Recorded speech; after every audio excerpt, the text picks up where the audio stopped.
Ya baik teman-teman, saya akan membalikan sedikit materi pembelajaran tentang sistem grounding. Mari kita simak bersama-sama. Assalamualaikum warahmatullahi wabarakatuh. Salam sejahtera untuk kita semuanya. Perkenalkan, nama saya Andrea Servian Kipu, nomor NIM 19020408, jurusan Teknik Elektronika, Program Studi Teknik Listrik, Politeknik Negeri Cilacap. Pada kesempatan ini saya akan menyampaikan sedikit materi tentang grounding system. Untuk materi demikian. Grounding system adalah suatu perangkat instalasi yang berfungsi untuk melepaskan arus petir ke dalam bumi. Salah satu kegunaannya untuk melepas muatan arus petir.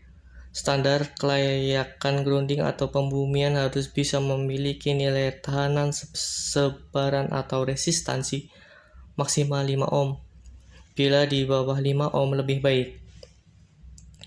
Material grounding penangkal petir dapat berupa batang tembaga, lempeng tembaga, atau kerucut tembaga. Semakin luas permukaan material grounding penangkal petir yang ditanam ke tanah, maka resistansi akan semakin rendah atau semakin baik. Untuk mencapai nilai grounding tersebut, tidak semua areal bisa terpenuhi, karena ada beberapa aspek yang mempengaruhi, yaitu kadar air. Bila air tanah dangkal atau penghujan, maka nilai tahanan sebaran mudah didapatkan. Mineral atau garam.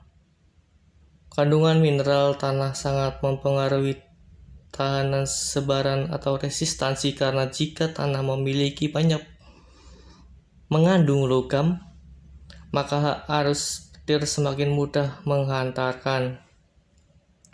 Derajat keasaman. Semakin asam pH tanah, semakin arus petir semakin mudah menghantarkan. Tekstur tanah.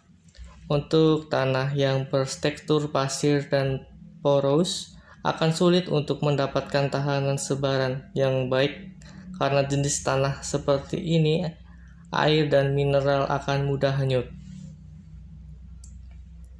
Grounding system atau pembumian dapat dibuat dengan 3 bentuk diantaranya. Single grounding, yaitu dengan menancapkan sebuah batang logam atau pasak, biasanya dipasang tegak lurus masuk ke dalam tanah. Ada juga yang menggunakan pipa galvanis yang di dalamnya diisi dengan kabel BC, kemudian dihubungkan dengan kabel penyalur petir melalui pak kontrol. Ini adalah gambar contoh untuk single grounding. Untuk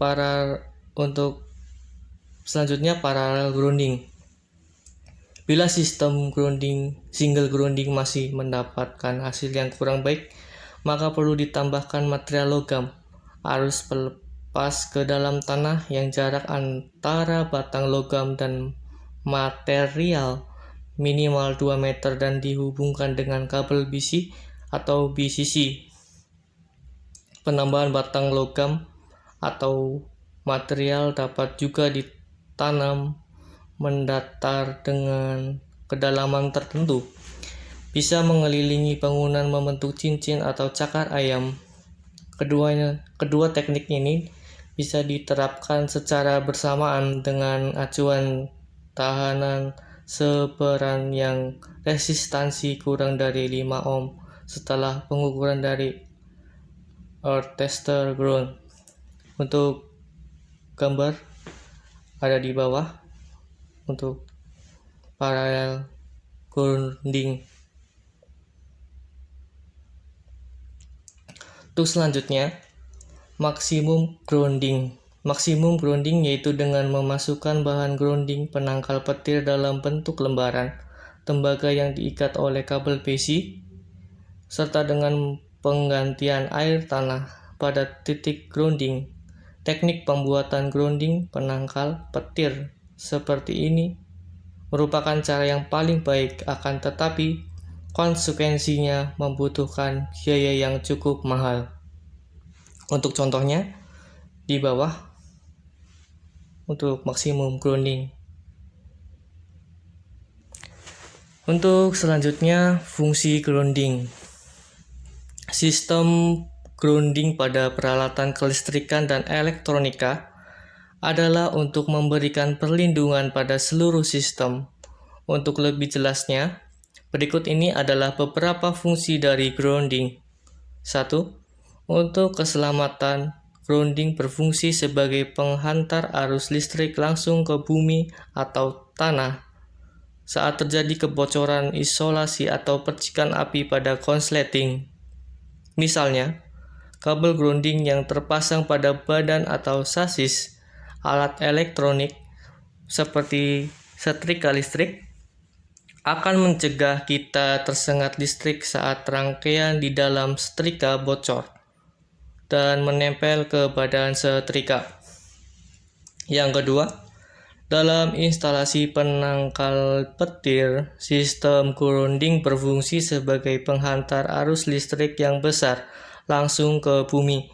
Meski sifatnya sama, namun pemasangan kabel grounding untuk instalasi rumah dan grounding untuk penangkal petir, pemasangan harus terpisah. Yang ketiga, sebagai proteksi peralatan elektronik atau instrumentasi sehingga dapat mencegah kerusakan akibat adanya bocor tegangan. Untuk yang terakhir, grounding di dunia elektronika berfungsi untuk menetralisir cacat atau noise yang disebabkan baik oleh daya yang kurang baik ataupun kualitas komponen yang tidak standar. Simbol grounding. Untuk simbol grounding pada elektronika dasar maupun pada sistem kelistrikan digambarkan pada gambar di bawah. Simbol ini diperlukan saat membuat gambar rangkaian elektrik ataupun rangkaian elektronik. Berikut ini adalah beberapa simbol yang menjelaskan arti grounding pada gambar teknik. Berikut adalah gambar simbol grounding. Warna kabel grounding. Untuk ini, pada kabel grounding memiliki ciri khas yaitu kabel warna hijau atau kuning, strip hijau. Ketentuan warna kabel grounding ini diatur dalam PUIL 2011, yaitu 542.3.4 mod 3.18.3.4 konduktor pembumian harus diberi warna kuning. Diberi warna hijau atau kuning sesuai dengan 5210.2. 5210.2 MOD menggunakan warna loreng hijau kuning. Warna loreng hijau kuning hanya boleh digunakan untuk menandai konduktor pembumian, konduktor proteksi, dan konduktor yang menghubungkan ikatan ekuipotensial ke bumi. Berikut adalah gambar warna kabel grounding. Untuk selanjutnya, ukuran kabel grounding. Ketentuan ukuran kabel grounding sesuai dengan PUIL 2011 adalah 542.3.1 konduktor pembumian harus memenuhi 543.1 dan jika ditanam dalam tanah, luas penampang harus sesuai dengan tabel 54.2. Untuk tabel 54.2 ada di bawah. Luas penampang minimum konduktor pembumian yang ditanam dalam tanah. Untuk tabel sebagai berikut.